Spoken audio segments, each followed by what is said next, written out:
We have three amazing panelists. Dr. Jennifer Murphy, we got to meet right before the break.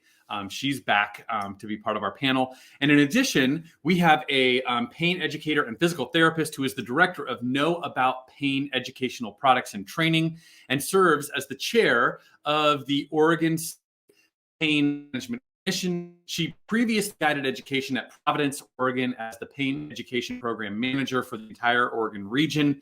And she created tools at Providence that have since been integrated with the pain education module here as part of the Oregon State Pain Management Commission, which is really exciting. She has treated her persistent pain and developed treatments over her 25-year career. So we're very excited to have Nora Stern. And let's show Nora's disclosure so that we're being in compliance with all of the requirements. Perfect. Now we have this disclosure, and because this is recorded, it could be looked at exactly. And so Nora Stern, and then the final member of our three-person panel is a clinical practices clinical pharmacy, specializing in pain management at Salem Health. Originally, he was a synthetic organic chemist. But he changed careers, earning his doctorate in pharmacy from the University of Georgia in 2002, and discovered that the brain was his favorite organ. I love that. He pursued further training in advanced pain management and palliative care at the University of Maryland Hospital, and then had a fellowship in pain management at Salem Health. And it says that he is also can be found sometimes doing community theater and or smithing at his forge. One of those things I have done a lot of, and the other never. The theater part we share. So Dr. Eric Schmidt, we're very excited to have you. So would you please all give a warm welcome to our panelists, Dr. Jennifer Murphy, Nora Stern, and Dr. Eric Schmidt. Panelists, thank you. We're so excited to have you here. And welcome. And let's see, there's Nora. Hi, Nora. Hello. And do I have this correct? Are you going to begin? Is that how this works? Yes. Okay, great. So I'm going to step off stage, but know that I'm close by if you need anything. Okay, great. Thank you. Thank you, Ian, for that lovely introduction. And thank you for having me and the rest of the panelists here. I am going to be kicking this off by trying to share my screen in this. There we go. We, as a group of panelists, will be talking about how a team of multiple disciplines can support primary care in helping with the taper and treating pain. And so we'll be focusing on how our disciplines each contribute to pain care and support the team. And we'll also talk, we'll try to emphasize too, some helpful ways that clinicians can introduce or give a warm handoff for our discipline. And as we're talking, I'd love to, if you would keep in mind what else you would like to hear about our discipline or learn about the services that we provide to be able to further really trust an inclusion of this discipline in the team as one thing that might be helpful to think about.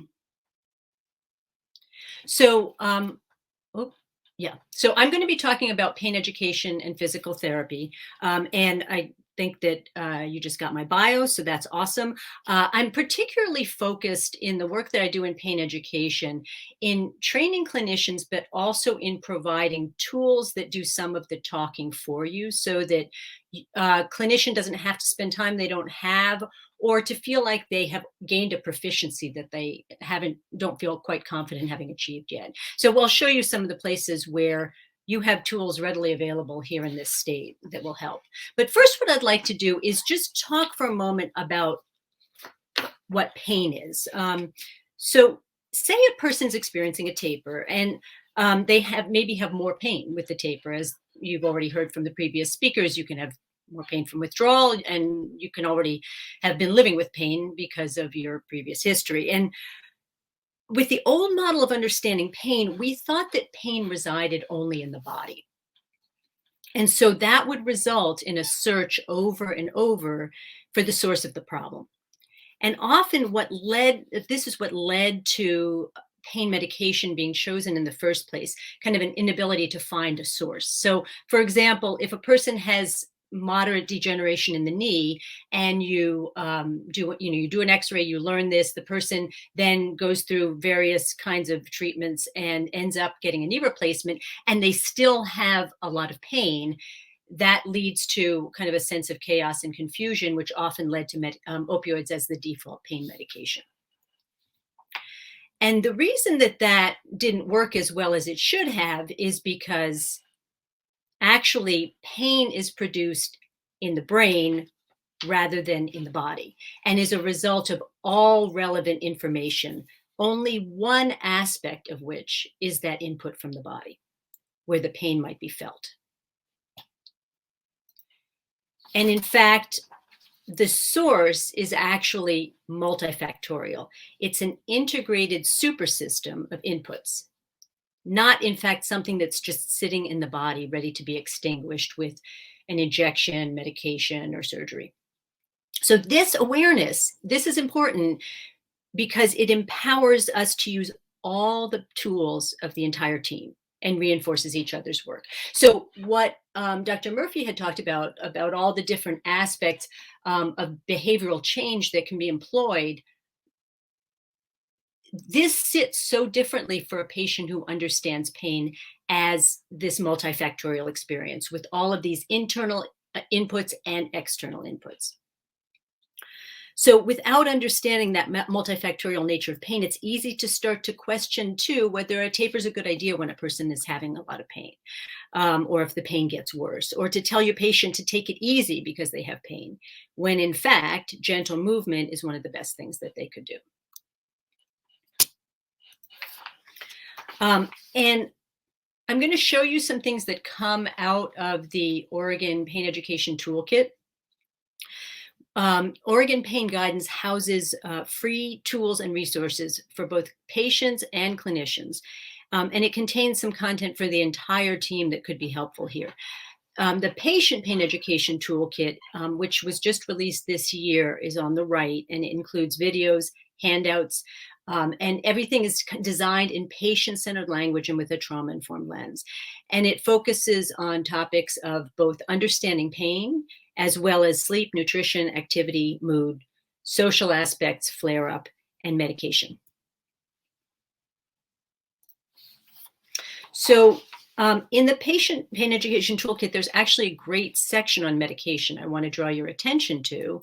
And in that, there's a patient interview with Michelle Maricos, who's going to be in the next section. And she talks there about how understanding pain itself helped her to taper.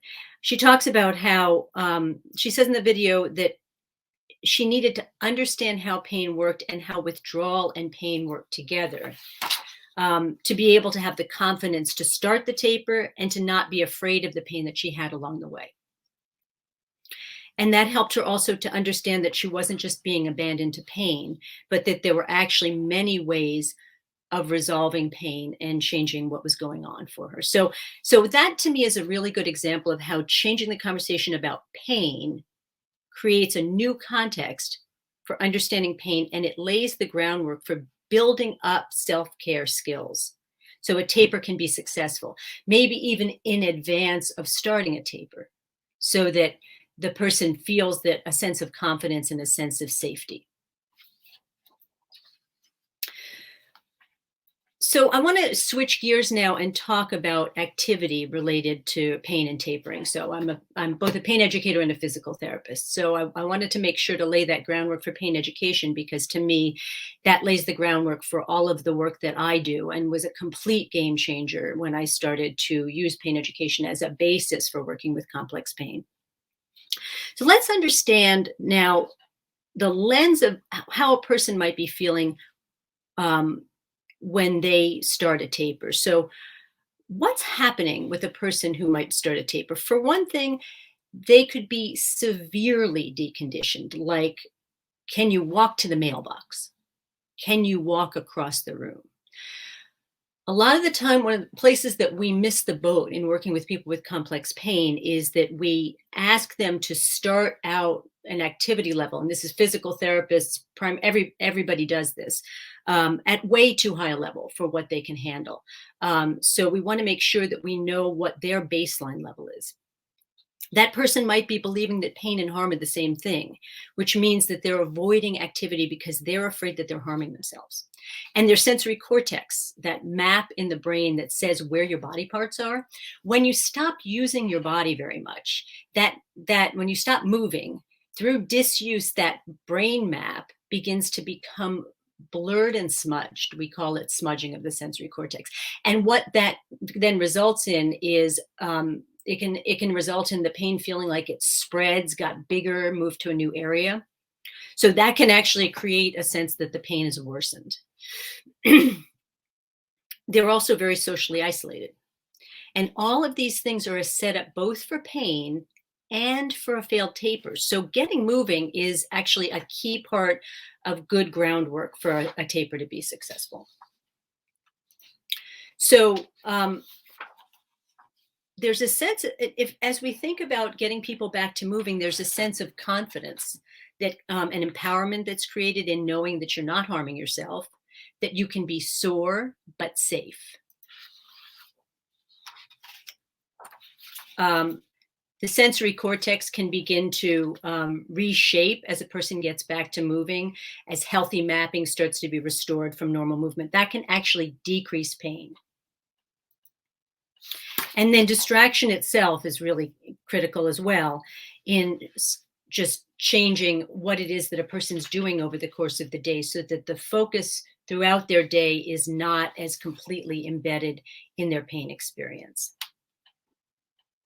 And I recently got a chance to chat with Michelle again and we were talking about how activity and tapering worked with her tapering process. And she said, I would feel terrible and movement would help me. And it was so important to understand the difference between hurt and harm, because that information told me that the pain I was feeling was not an indication that I was harming myself. So huge game changer in the frame of reference that the person has for understanding the meaning of the pain experience and the meaning of activity, that idea of being sore but safe. So how do we help people get back to moving?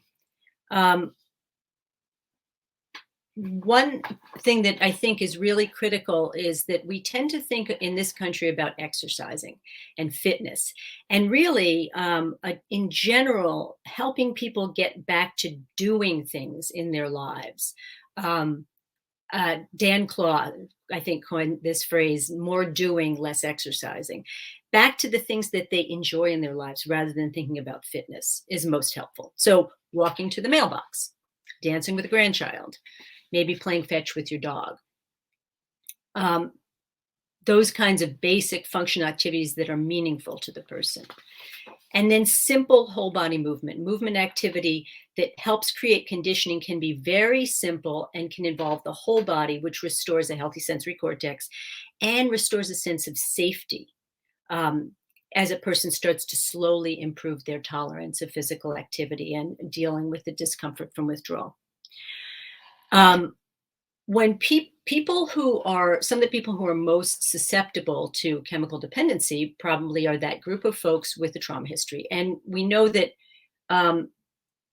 people who have a trauma history often have a long history of not feeling safe in their body. So just kind of learning again to be able to even just not feel numb, to feel one's body. So I'll give you an example. This idea of simple whole body movement could mean if their goal is to just walk to the park to play with their child, they might start by just standing up every hour. And that might include feeling their feet on the floor there. And do this with me as we're talking, maybe, even as you're sitting, just feeling the heels of your feet and the balls of your feet, and then feeling the length of your spine, and then reaching your fingertips out and then reaching your arms up as you breathe in and feel your rib cage expand. And then breathing out, feel the rib cage drop as your arms come back down. Let's do that again. Breathing in, feel the fingertips widen as you breathe in. Exhale, bring the arms back down as you exhale and the ribs sink. So that idea of tuning into the entire body, it's important to note that feeling of restoring safety, of actually helping people relearn their body map in the brain is a really important piece to this idea of it's actually trauma-informed mindful movement is the practice where this is being used. And then very importantly, I think the way that we set goals with people makes a huge difference. And we talk about SMART goals, and SMART goals are goals that are specific, measurable, and meaningful to the person, achievable and realistic, and time-bound. And setting these goals that are functional and small are, I can't kind of overemphasize how important it is, because when people have been as deconditioned and as isolated as they have been in this patient population, it's just so easy to kind of blow past the small steps that they need to make along the way. So what we say is start low, go slow, and keep going. And when you set those goals, you want to make sure that you're remembering to ask about them. You don't ask about the verbal analog scale and how much pain they're having, which focuses their attention back on pain. You focus their attention on the things that they're able to get back to doing in their lives. And on the right-hand side is an image from the activity video in the toolkit that shows some of these short-term goals that you can set. And then also, as you're setting SMART goals with the patient and helping them focus on some of the things that they want to get back to in their lives, think about how to maybe steer that towards connecting with others for all the good reasons that they can get positive reinforcement and start to move away from isolation.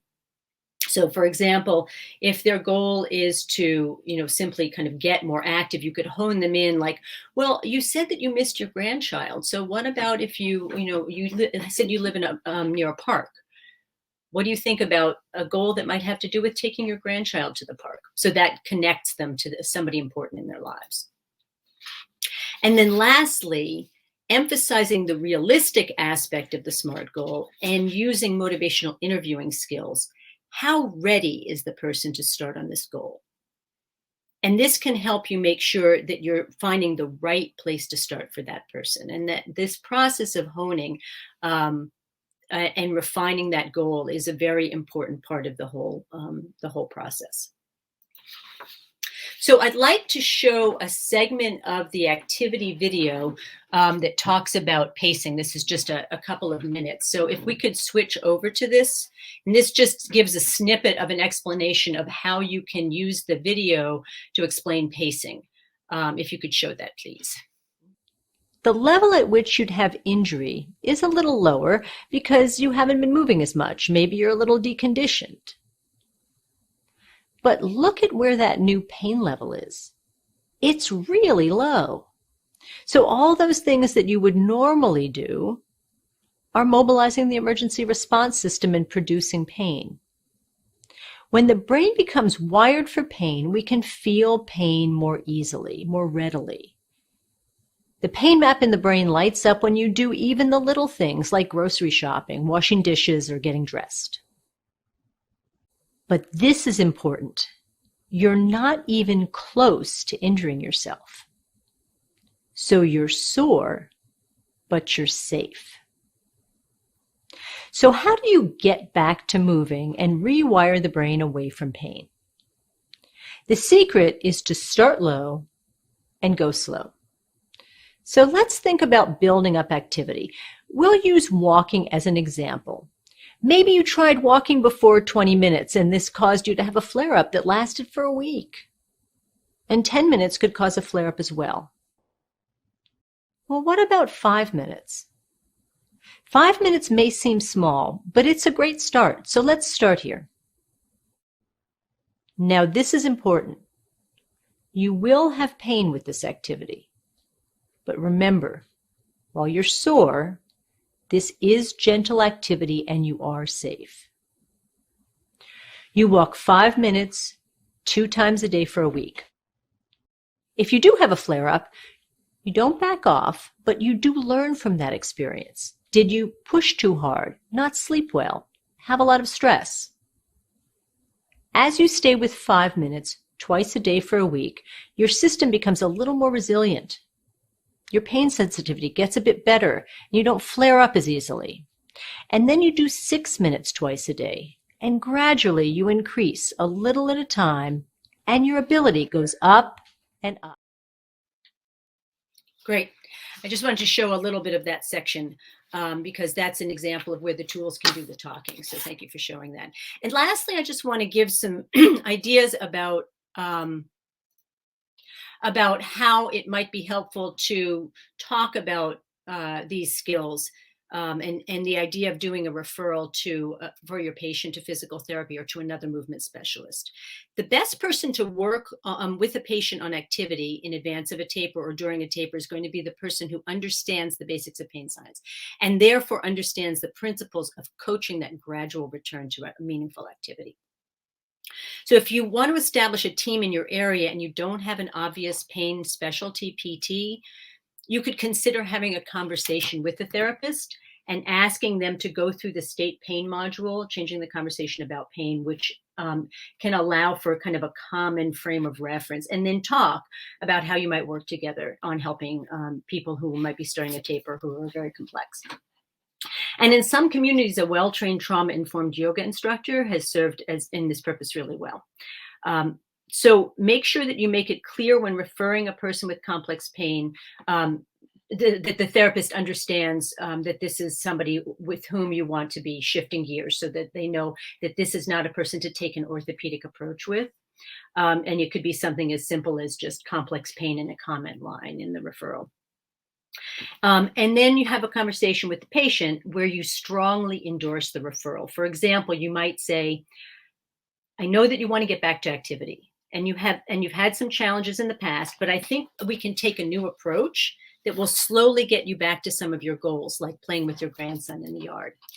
I think it'd be helpful for you to work with blank, who has a similar view of pain on some of the things that we've talked about.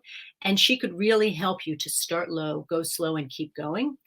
Everybody needs some encouragement with hard things. And I think this would be really helpful for you. What do you think about that? So again, asking for their alliance rather than just making the referral. This is the OPMC training module. It's got a new version. It's embedded with all the state patient-facing tools that I talked about. And I believe that the link to the OPG site was put in the chat as well. And I will now hand this over to the rest of the group.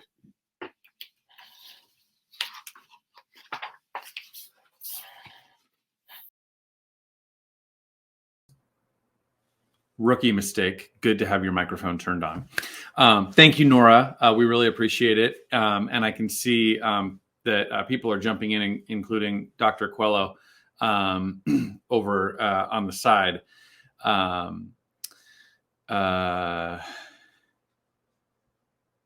Yeah. Interesting. Okay. Sorry, I'm Dr. This is great. So Dr. Coelho just talking about those how the language is important and can take it down a path that we're not looking for. And I'm also really interested. I heard Dr. Coelho speak earlier about how MAs are such a key piece, and Nora, I heard you just talking about, even a really qualified yoga instructor might be a key part of a person's ongoing care. And I just wonder, I'm going to put out my own question. How do you make those determinations about sort of deputizing additional members of the care team that are perhaps not as traditional, that are obviously key? So I'm curious about that. But I'm going to turn this over. I believe Dr. Murphy is coming back next. And so, hi, Dr. Murphy. How are you? Thanks for coming back. I'm going to turn this over to you. And of course, we're all close by. So if we can help in any way, just let us know. Sure. Thank you.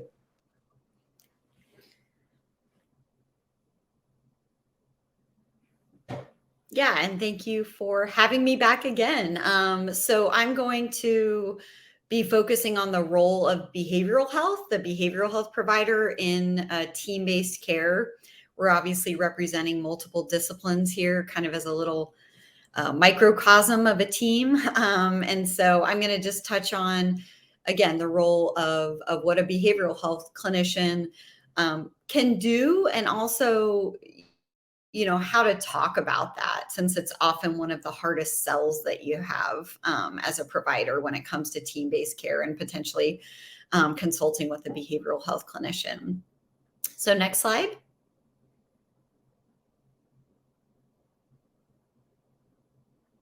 And you can keep going. Next slide. Next slide. Sorry.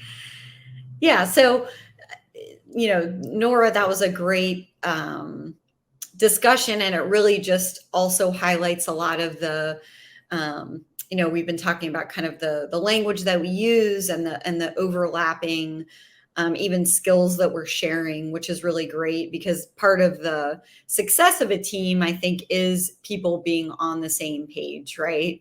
And kind of communicating the same messages or similar messages, complementary messages to the patient. And so, we kind of already teed this up, so we don't have to spend much time on the background of pain as an experience.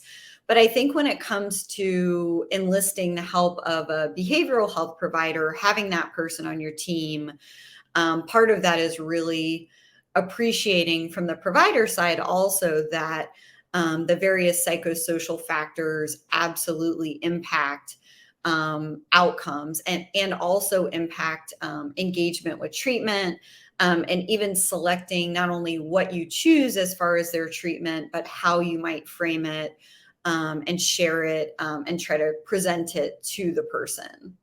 Next slide. And next slide.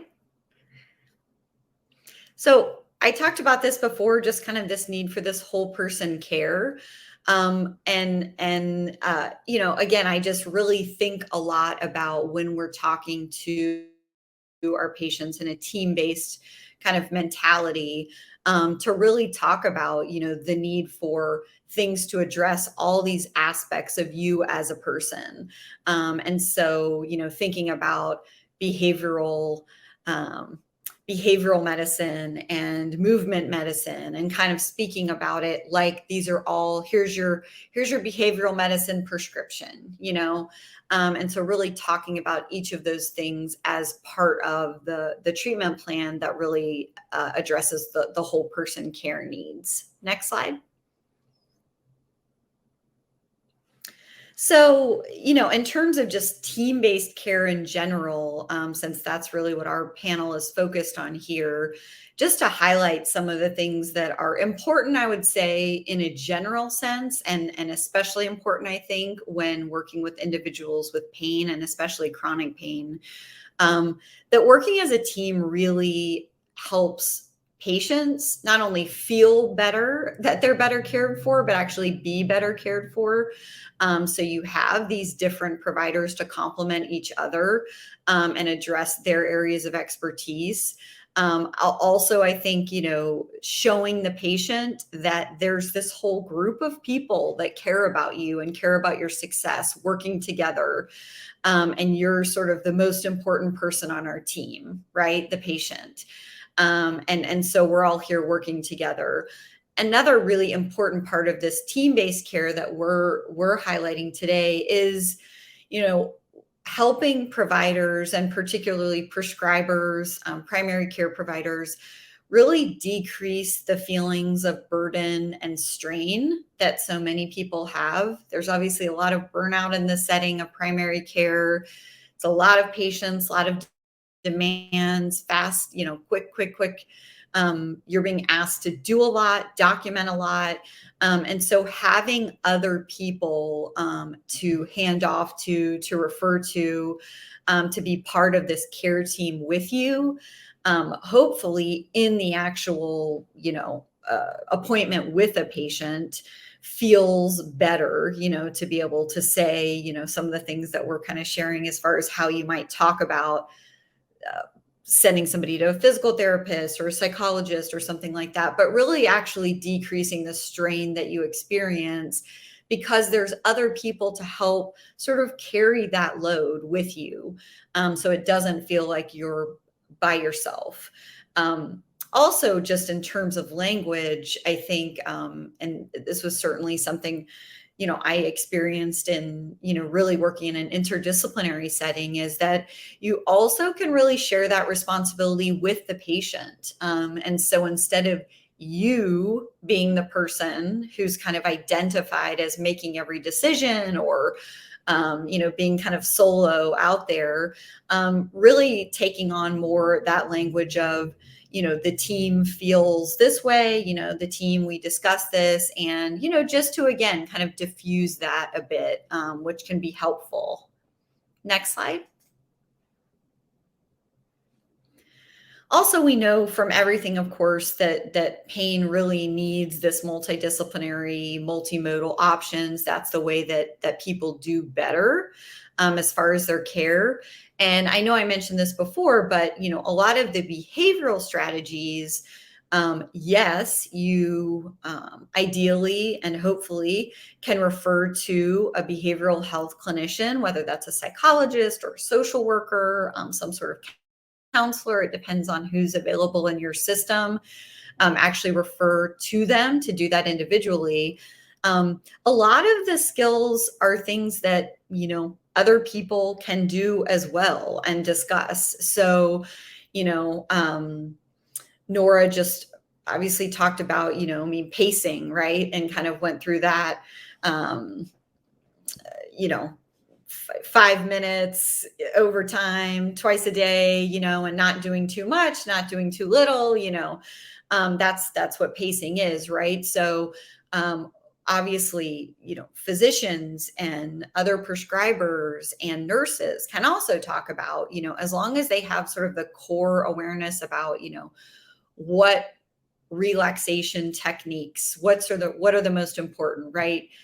Deep breathing, here's the basics, 5 breaths to feel less stressed, and even doing 5 deep breaths with somebody, 5 deep belly breaths in the office with somebody or with a nurse while they're waiting, to kind of help with calming that nervous system, and helping to, again, show that all of these things are connected and we're all sort of speaking the same language can be really useful. Next slide. I think it's important, you probably know this already, but, prescribers are the most powerful messengers when it comes to patient care. At least, that's my general experience, right? And so, it's having prescribers really be on the same page as far as, kind of shaping the narrative and the beliefs of patients and speaking this language of, pain is an experience. There's all of these different things that are at play. Even if medication is doing a good job, it's not going to fill the air in all of our tires. We've got to do some other things. And really just kind of talking that language from the beginning is also a way to really help with reinforcing this idea of team-based care, handing off to other providers, and supporting their value in that setting. Next slide. And this is really across the continuum. I know the focus really is primary care here, but I think that, this idea that, we work as a team, to address pain from across the continuum of care. So even in the perioperative setting, right? I mean, we know that higher levels of catastrophizing around, when we see that even in a surgical setting, people have poorer outcomes. They're more likely to continue the use of opioids long term. And so really being sort of cued into all of these factors that are important from the beginning so that we can help with preventing sort of chronification, or at least minimizing negative impacts is important, again, is just part of the story that we're telling from the very beginning. Next slide. So specifically, what does a pain psychologist do, or a behavioral health clinician who has particular expertise in pain management, who's part of your team? A few things stand out to me. One is, these are individuals who tend to have more time to spend with the patient. So instead of it being a 15 or a 20-minute visit where 8 different things have to be covered and, there's a bit of a rush happening, this is someone who's typically going to spend, 45, 50 minutes, maybe a little bit more even, to really take the time to, be able to listen to the person's pain story, validate the experiences, really sort of build that rapport, and a little bit more depth, again, because there's more time, which really goes a long way in terms of kind of sometimes restoring faith in the healthcare system, and supporting other providers as well. Also, a lot of times we spend time talking through the patient's frustrations and how they can communicate more effectively with others.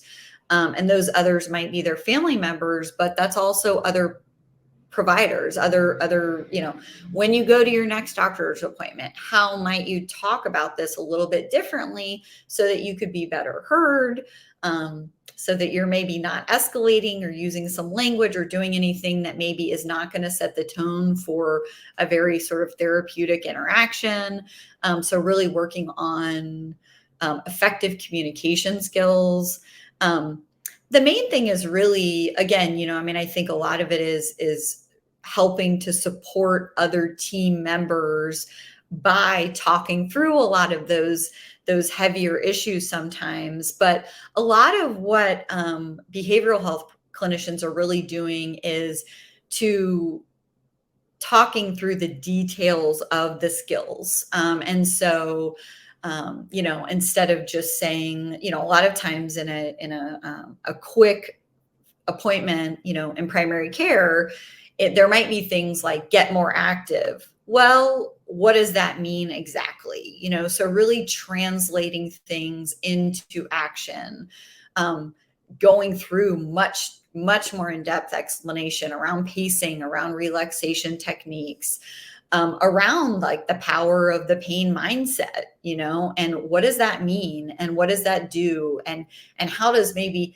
thinking in a certain way actually change our brains and make us more sensitive to experiencing pain? And how might we do that a little bit differently?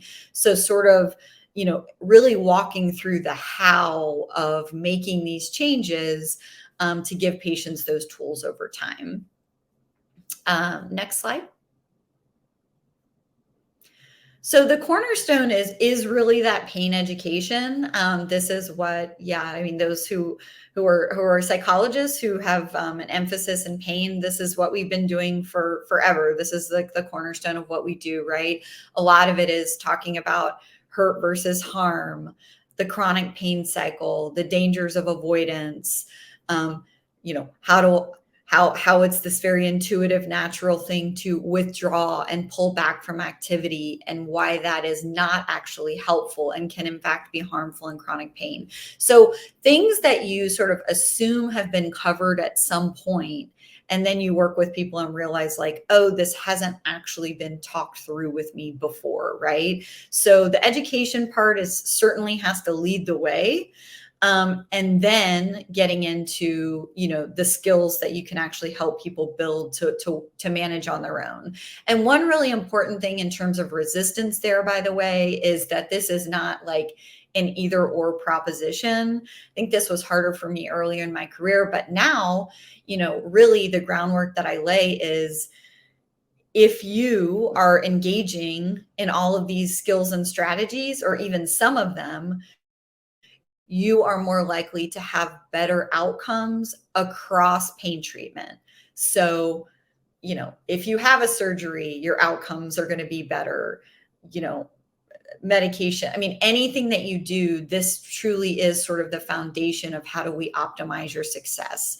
And so not you do this instead of that, but if you do this and these other things, this and yoga, or this and chiropractics, or whatever the person is interested in doing, that's appropriate, that this is a way to sort of support all of those things and actually make outcomes better.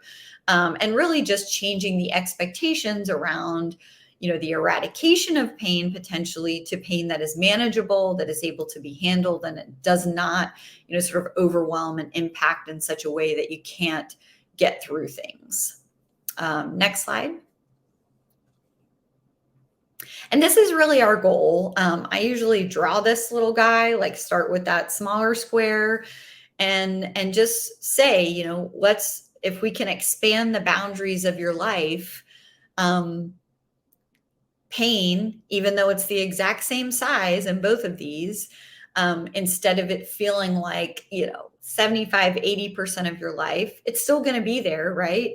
But it's going to feel, smaller and more manageable and less overwhelming. So, let's talk about growing your life, expanding those boundaries so that pain is not taking center stage the way it has been.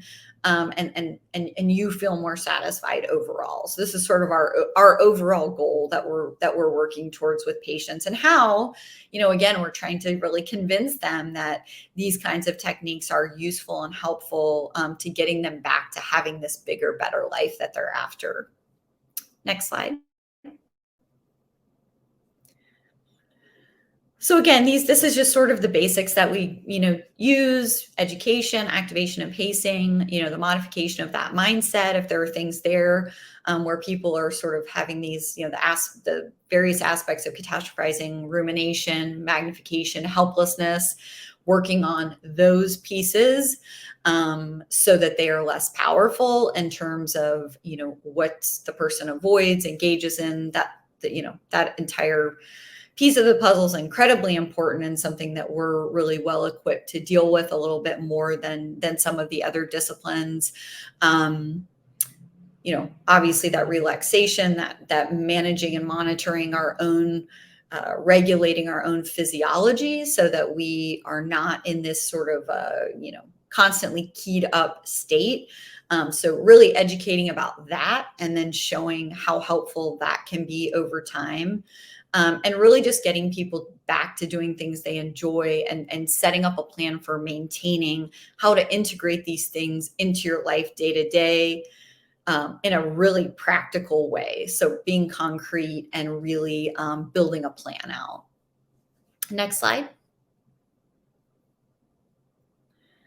So, and a lot of these things can help with, pain management in general, also can really help with during the tapering process with reducing discomfort.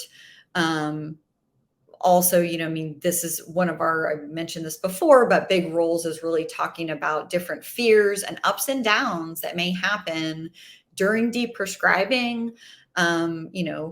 They're good days, bad days, and really talking through that with people, and troubleshooting, problem solving around what are we going to do, what worked well, what didn't work so well, what are we going to do next time, and just being this kind of like a person who's more available as an ongoing resource potentially. Next slide. And next slide. That's really just kind of emphasizing that ambivalence is normal, right?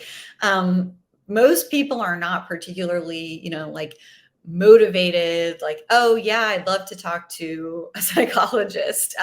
So one of the biggest things is really about messaging when it comes to my specialty. And so part of this is just really how do you talk about why somebody would be going to talk to a psychologist about pain? This is a physical problem. I'm not crazy. That's really, really important, actually. So the sort of team talk, we work as a team to identify the best ways to reduce your suffering. This is a person who's going to help teach you the skills for how to turn down the volume on your pain. this is an important thing, I think. Obviously there are these associations between, pain and depression, anxiety. However, a mental health clinician who is focused on pain does not focus on mental health issues in general. They really focus on pain management. So yes, how all those things interact, but what they're really doing with the person is focused on skill building. And certainly you talk about, cognitions and all, the range of things that we've already touched on.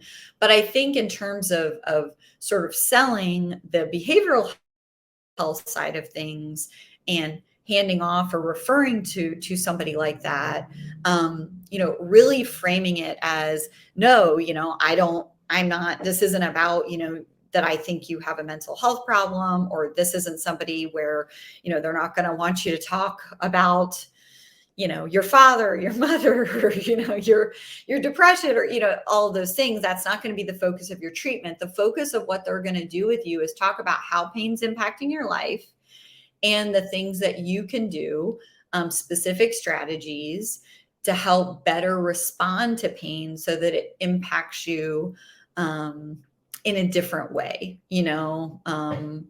things that'll help calm your nervous system, quiet the harm alarm, help you feel like you have more control over your day-to-day.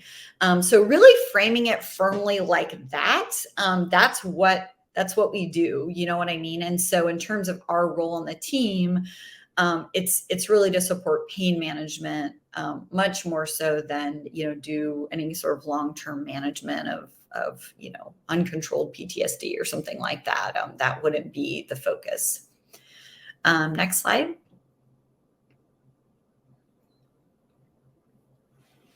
Yeah, so I'm all done, and I'm going to hand off to Ian for the pharmacy perspective next.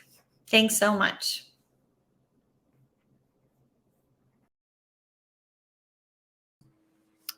Boy, thank you, Dr. Murphy. And again, just a moment after we get to hear from the final member of this panel, I know all three panelists are going to come together and talk a little bit and answer questions. And I see that Dr. Coelho is also in the chat giving us some good information. So the final, yes. Oh, and Katie, yes. Thank you, Dr. Murphy. We really appreciate it again. So we need to make sure we get our disclosures. Do we have a disclosure for Dr. Eric Schmidt so that all things are disclosed? We want to know that he is a smith at his own forge and also a member of community theater, but also the important things, because I don't think we got that disclosure, or maybe I'm wrong. Oh, they were all together. Okay, great. Never mind. Sorry, Dr. Schmidt. So I'm going to bring Dr. Schmidt up. I already mentioned, that he is a clinical pharmacist specializing in pain management. So Dr. Schmidt, are you close by? I hope. Oh, there he is. Here I am. Thanks for coming. Hello. Oh, thank you for the introduction, Ian. I appreciate it. Yeah. All right. Welcome to my talk. If I could have my slides. All right, here we go. So next slide, please. That's me. I have no disclosures. The forge is wholly for my own amusement. Maybe one day. So, as a pharmacist, how can I help? Well, pharmacists are the drug experts. That is where we spend most of our time and focus. We look to manage therapies within certain bounds, advise different providers, members of the team, collaborators, the patients themselves, the caregivers for the patients, anyone who is taking part in this as far as drug therapy goes. and to guide treatments to be in harmony. Oftentimes, this is making sure different medications do not interact poorly with each other, or perhaps exploiting some interactions so we can use particularly low doses in order to get the effects that we want, but also to help prevent issues like poor balance or wooziness. So we don't put elderly patients at risk by giving them such a high dose of, say, opioids, where they lose their balance and end up injuring themselves. Next slide, please. So what can I do? Well, according to statute, we have a very specific scope of practice. And what we do is we are drug focused. We make sure drug use is appropriate, it's targeted correctly. We are available to advise people, and it's dynamic, which means in this case, we expect drug therapy to change. People get better, people get sicker, and that drug therapy is going to need to be adjusted. Next, please. Now, according to the Oregon Board of Pharmacy, they've been asked to make a few more specific provisos as to our scope. And what some of those are: collaborative drug therapy management, so that once we receive a diagnosis, we can then work with a provider and the team to guide the medication therapy. Like I mentioned earlier, once we've given the information that we need, then we can take over that aspect of the patient's healthcare and work to the best resolution we can. We are specifically allowed to prescribe a drug or device as authorized by statute. There are specific statutes for certain drugs and protocols for those that apply to every pharmacist who chooses to go down that path. But we also are allowed to prescribe subsequent to a collaborative practice agreement. Also, we can order any laboratory test that we think will be useful in managing drug therapy. So again, all of our rights and responsibilities are pulled towards drug therapy and its management. Next, please. So the collaborative practice agreement is pretty much the heart of what allows a pharmacist to participate in a pain clinic or any other clinic. The agreement clearly outlines what we do. It can mention specific qualifications that are required, certain education that the collaborator wishes the pharmacist to have, and then also specifically delineates the responsibilities and privileges for the pharmacist. So if we are treating fibromyalgia or chronic pain or MAT, the specific ways that we can adjust opioids and any peripheral medications to help with things like sleep or anxiety are delineated there. In Oregon, this agreement has to be with a physician or the clinic. And there has to be at least one physician in that clinic. In other states, but not in Oregon, a pharmacist can have a collaborative practice agreement with a nurse practitioner, but not here. If there is a nurse practitioner in the clinic that the pharmacist has an agreement with, then there's no bar to them working together. Next, please. So when I have a patient referred to me,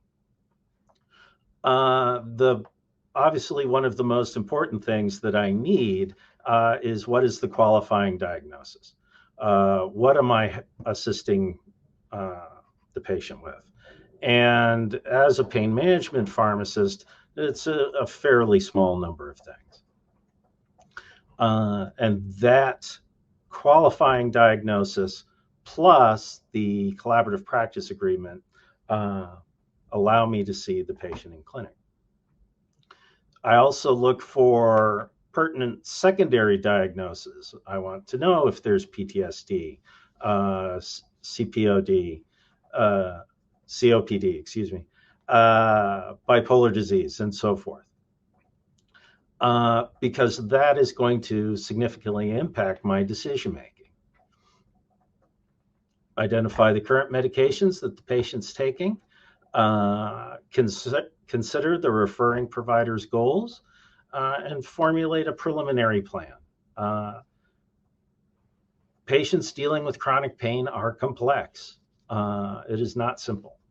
And so there's a lot I need to take into account and want to be aware of before I actually meet them, so that I have an idea of my game plan once they arrive at the clinic. Next slide. So when I actually meet the patient, then I need to know what the patient's goals are. Why are they willing to see me? If they're coming to see me, they've already made some statement of dissatisfaction with taking the amount of opioids that they're taking, or they're unhappy with how they feel, and they may be looking to talk to a different provider who might cut them a break, so to speak. Well, it's at this point in time we develop a clear understanding of what I can offer, and we make clear boundaries. If they are coming and we're just going to make sure that their regimen is stable and just needs to be maintained, that's fine. Or maybe we're tapering down, or possibly even looking towards some form of MAT. And it's at this point in time that we develop the actual plan. And I tell the patient what an appropriate goal is and how I'm able to help them. Sometimes they say, I want to feel like I did when I'm 20, or I don't want to feel any pain anymore. And that's when I have to tell them, well, I can't do that. If that could be done with simply drugs, you wouldn't have needed to see me. Next slide. Now, a number of times I've heard the 2% quote about people who take opioids don't get addicted, or only 2% get addicted, or very few get addicted. And initially, I stumbled over that. So I dove into that. This is part of the quote from Dr. Jick, who unknowingly opened the door to some issues with oxycodone. And his statement was, narcotic drugs in hospitals, the development of addiction is rare. Well, there are a number of things, of assumptions that he did not state in that letter to the New England Journal. Next slide. So the patients that he was talking about were for short-term inpatient care. They weren't there for a long-term. These weren't burn patients. These were patients with acute injury or minor trauma, for the most part. They were treated for acute pain. The doses of opioids were low, and there were no opioids on discharge. So people who use this as a means to leverage the opinions of the practitioners don't understand that their situation does not apply to Dr. Jick's observations and has been misinterpreted. All right, next slide, please. So, what are the goals? We're trying to right-size the medications. Usually this means titrating down the opioids. Sometimes it's just maintaining a certain level. We're looking to improve their comfort. Sometimes when the patient is taking a lot of opioids, they're just sitting on the couch and they get pain from lack of movement. We want to improve their functionality. Like Nora mentioned earlier, I counsel them to move. I tell them about Newton's third law. Bodies in motion tend to stay in motion. And you need to walk back and forth across the room if that's something you can manage. And when you feel discomfort from that, from toning up those muscles, that is an opportunity for your brain to learn this is what normal feels like. And as time goes on, your brain will learn and adapt to what should be normal. So what should be the usual perception. We want to improve their mentation so they're not asleep in a daze all the time. And we want them to rejoin life. When I ask the patients their goals, they tell me, visiting grandchildren is a common statement. Go out and garden. Go out and travel again. Visit friends. And so I remind them as time goes on that these are the goals that we've agreed on and that each step brings us closer to that goal. Next slide. So, typical tapering schemes. You've probably seen this before a couple hours earlier. It is, 10%, 20 milligrams, depending on per month, depending on how much they're taking. We can pause, but not reverse the journey. Bad things happen. So maybe there's enough stress in your life. You don't need the extra stress of the low level withdrawal we're putting you through. That's okay. We can hold for a little bit, but we cannot stop the journey. Random UAs are important, and regular visits is part of tapering down opioids. Is you are helping provide a certain amount of structure in their life to help them with this uncomfortable process. Next slide. So, addressing their needs. Like everyone has said before me, this is frightening. We need to acknowledge their fear. We need to help them through it. I've noticed that the big surges of fear are when you start and about a third of the way in, because that's when withdrawal can get a little rough. And enough time has passed that there is a heightened sense of discomfort when something goes wrong in their life. Sleep. One of the first questions I ask them is, how do you sleep? The answer is always awful. And that's something that needs to be managed. The better sleep they get, the more mental resilience they have, the better they can tolerate pains, their general pain, and their flare-ups. Now, usually this is difficult because all the medications I would consider for sleep, they're already on.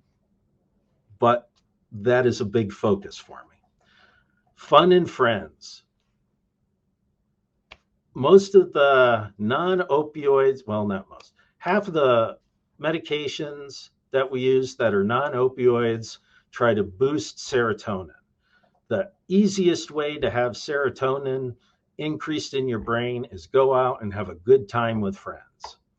Now, they're too painful to move and rejoin their friends, but that becomes a goal. Have you gotten out in your garden yet? You mentioned you like to play bridge with your friends at the community center. Have you been able to do that yet? What can we do to help you get to that bridge game? With the understanding, of course, that going back up on the opioids is not one of the options. And periodically affirm the patient's goals. Remind them that this discomfort that they're going through has a payoff. And the payoff may be gradual, but it will be constant. And alternate modalities. Like I said to begin with, if all we needed were drugs to solve this problem, they wouldn't see me. We wouldn't have all of these issues. So we need to coordinate with the rest of the healthcare team. We need to coordinate with the physical therapists, mental health specialists, and all the other practitioners that can help mitigate their pain, improve their sense of well-being. Next slide.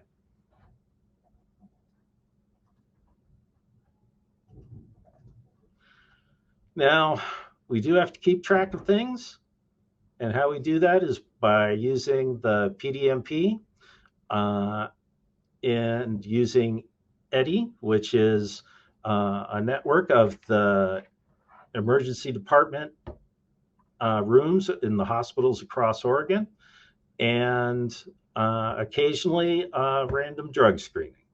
How often I get a drug screen depends on the patient and their history. If there's someone where we're just maintaining, it's going to be pretty rare that I'm going to ask them for a UA.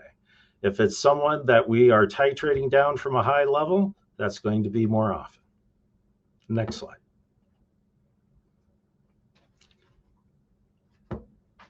Since we can't tell what's going on inside their head, we have to trust when they say they're in pain.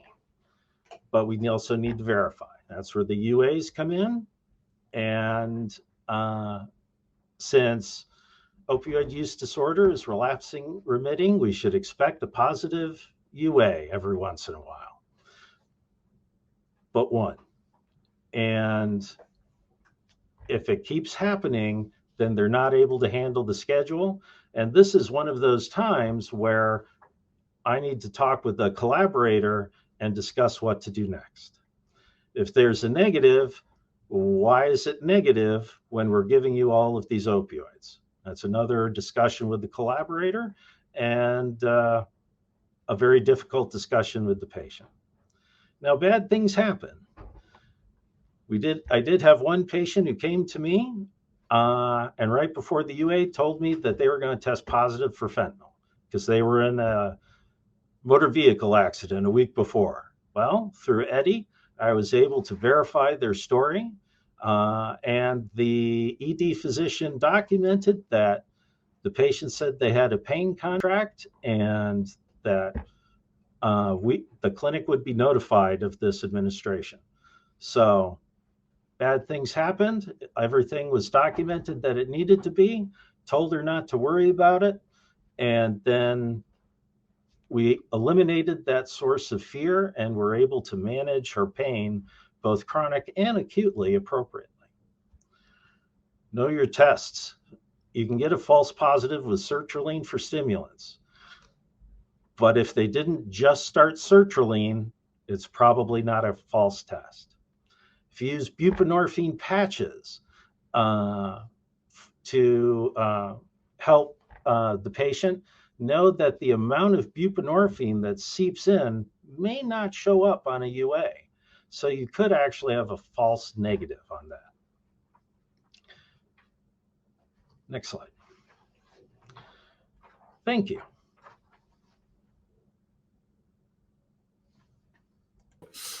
Thank you so much, Dr. Schmidt. We really appreciate it. And I now get to have the whole panel come together. So I'm just going to invite Dr. Murphy and Nora to come back and invite all the rest of you to please throw in some comments and questions that you may have. And I, again, just as a starter, I mean, it seems really clear to me that the way forward for success is to have all of you and the whole team. So this feels very appropriate to have all of you in one place as sort of as a representation of what we do, what we want to do with patients. So I'm gonna turn it over to all of you, and maybe if it's helpful, one question I just keep thinking of is, I know that we all read about it in our country. You know, healthcare is unfortunately balkanized and broken up, and not always nearly as cohesive as it should probably be. I wonder how do you overcome that, as I hear you talking about working collaboratively. But that question and or others, and I'm gonna step off stage, but thank you all again for being here. Well, from my point of view, it does take a lot of extra effort. As different computerized methods of record keeping are used and developed, I hope that we have better portals in order to exchange information, so that if a person mentions that they need or want some alternative therapy, I'm able to direct them to the appropriate professional.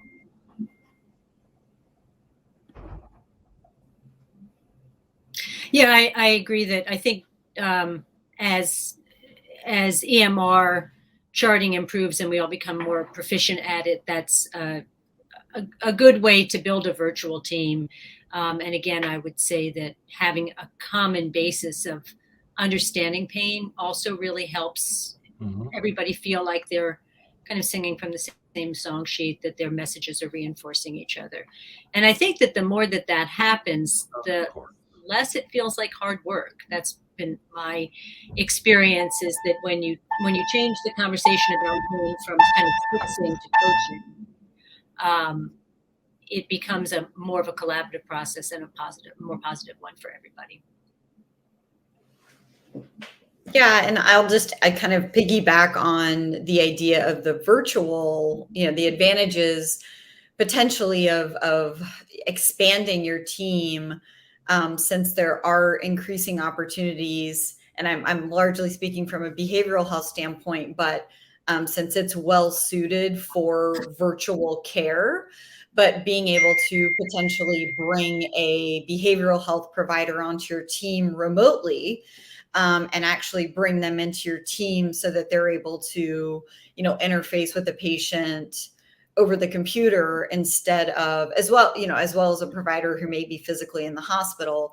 Again, just creativity around ways to expand and grow your team, which I think is more and more something that's possible and real, whereas it really wasn't not that long ago, is one way to just kind of, again, think creatively about how to connect yourself with different resources that could be valuable and aren't maybe currently integrated into your system, but how might they be? I think too that in the primary care in many places has become a medical home environment, which has welcomed behavioral health in really effective ways, has begun to bring in physical therapy, which is a wonderful new development, pharmacy, and also case managers and peer support. In Oregon, we have certified peer support folks, and case managers and peer support are excellent people to include in the team to create a greater sense of kind of cohesiveness, and especially for the peer support person, if you're lucky enough to have somebody like that on your team, that's a person with lived experience who can both be a part of the clinical group and also can provide that sort of real kind of lived level of understanding with the patient to create buy-in. So I think that's critical. There's a comment in the chat. I was just seeing, Ian had a question. I hear that this is a process of months or years, and how does that work in the context of insurance and costs? I think that's a good point to bring up, that, and love it if the other folks would comment on this too.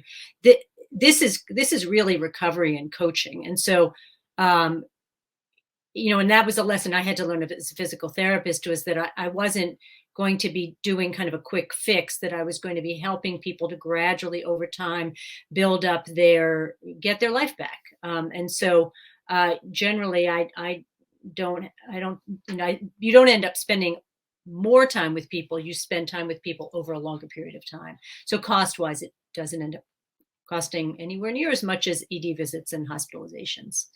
Other comments on that from the group would be welcome.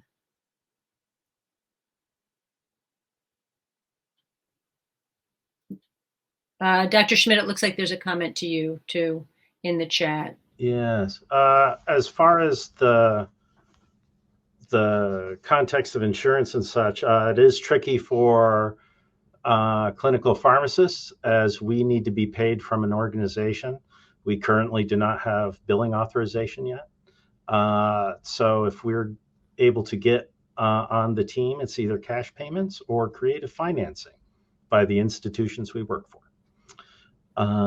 Hopefully legislation changes at some point in time. To Cindy,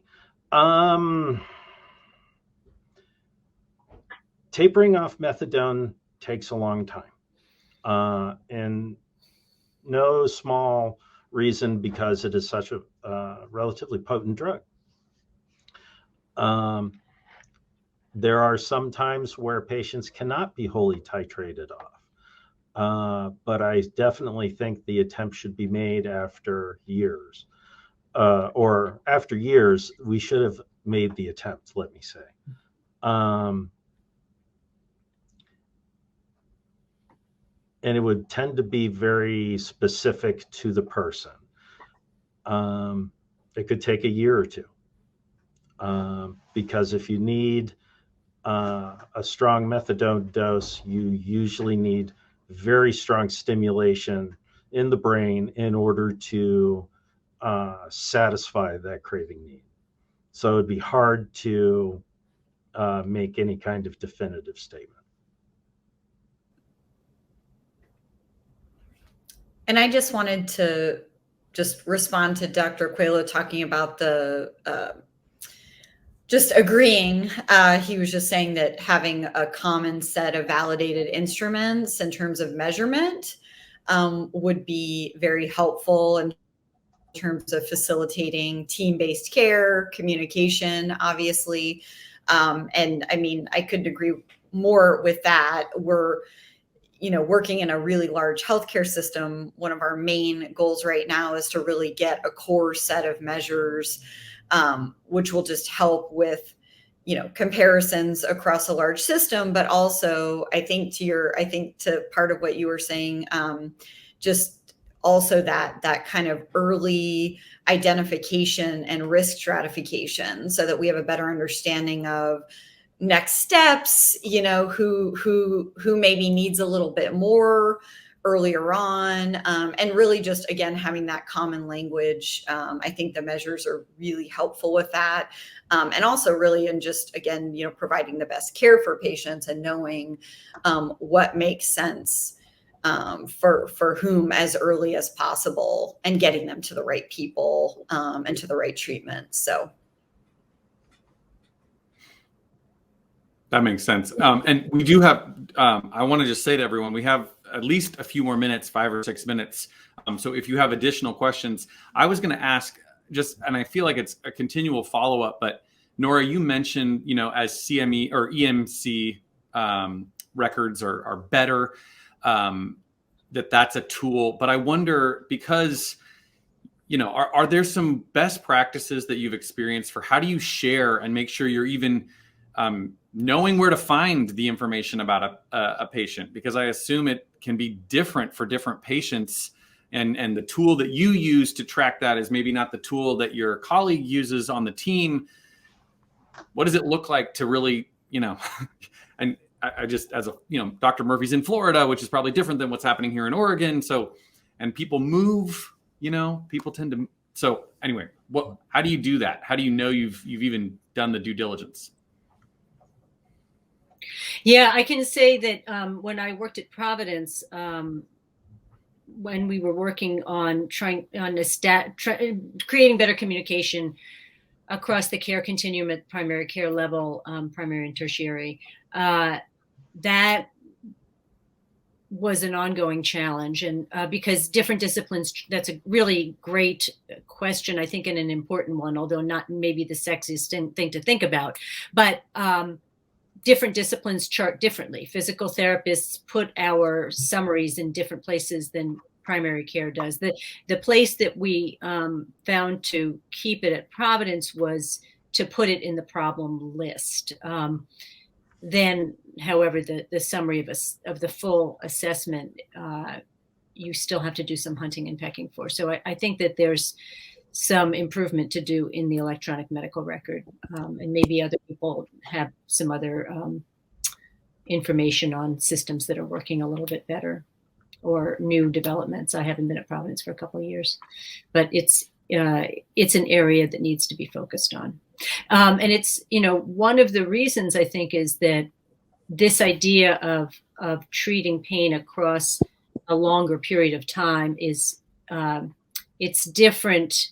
It's that addressing chronic conditions is a different way of treating than the scenario where you come in and you have a problem and you get it resolved. So if different disciplines are weighing in, there's different ways of charting that can cause complications. Sorry, that was a little bit rambling.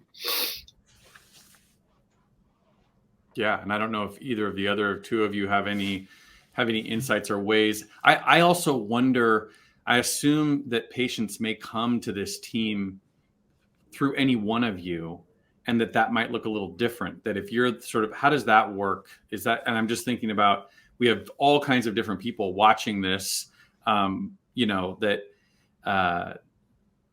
whether you're the first person to sort of begin this process or you're being invited onto the team, are there any ways to sort of, that any wisdom you have to share around what that looks like? I can certainly say that it is easier now than it was in the past, since we do have programs such as EDDI and the PDMP. We have some records of other practitioners that have impacted the patient's life. And hopefully we have a good contact with the primary, and that there is a primary, so that we have some nexus of record keeping that we can draw on and then track down those different paths as we need to. But it is very difficult, and sometimes the patients do omit to mention certain records that there may be in their past. And it's hard to find something that you don't know exists. Yeah, and I would just add, kind of on a little bit of a separate point on our side of things, is that one possible way to approach what you asked is at least part of what we can do is by developing and having good relationships with other healthcare professionals, right? So not being sort of in a completely siloed, or, creating those opportunities and having the rapport, because I feel like what happens a lot of times is like who and what you refer to is like what's on the front of your mind, And so that's one thing, but also just, again, in terms of the team and how do you communicate and how do you keep that open, and the idea sort of in healthcare, I don't know. I think this is a little bit, I don't know if it's aspirational, but kind of no wrong entry point. So like you were saying, somebody could come in from a lot of different directions. and sort of like having a plan or a thought about what to do in that situation and how to connect with the right other people, and having your own little network of people that you trust to be part of your team or to refer to. If it's not an actual team that is right down the hall from you in primary care, which is more of like what I'm used to, is literally a warm handoff, right? Like going and knocking on a door. Oftentimes not the case, right? So how can you sort of create that otherwise? And in some way, I think, it's like a little bit of a responsibility of each person also.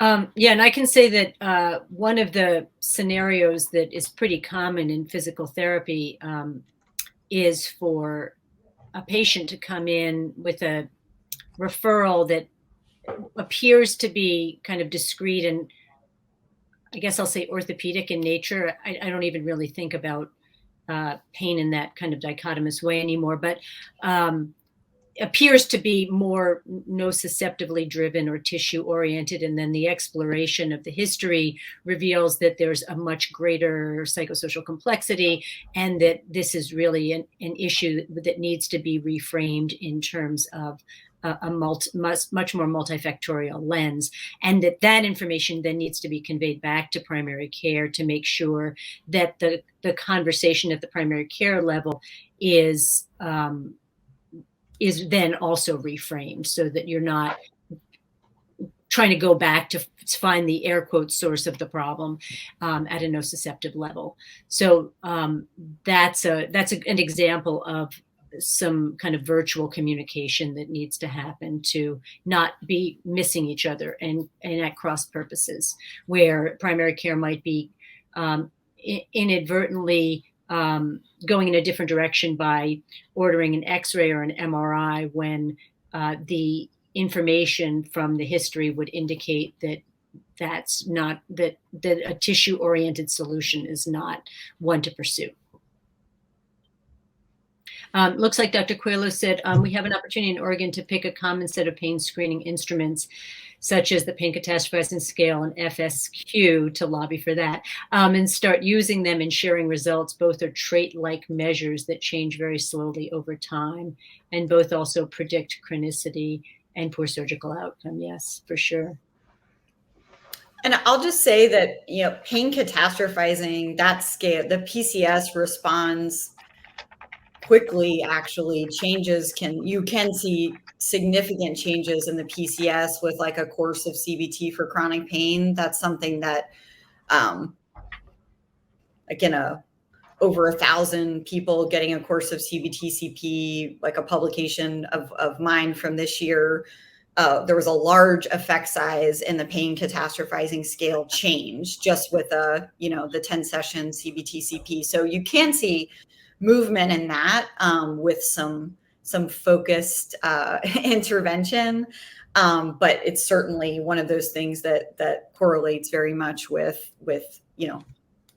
the chronicity piece and disability and a lot of those other things, which is why it's so important, which is great. Mm-hmm. Can I ask before, and we do have to move on because we have 2 more guests, but just to that same, I see your comment, Dr. Schmidt, and in terms of really expanding the buy-in to all members of the medical team, including surgeons, is that simply doing the good work we're doing today, which is to make sure that the information is available and in one place? Or do you feel like there's more to it than that? There's more to it than that. There's more to it than that.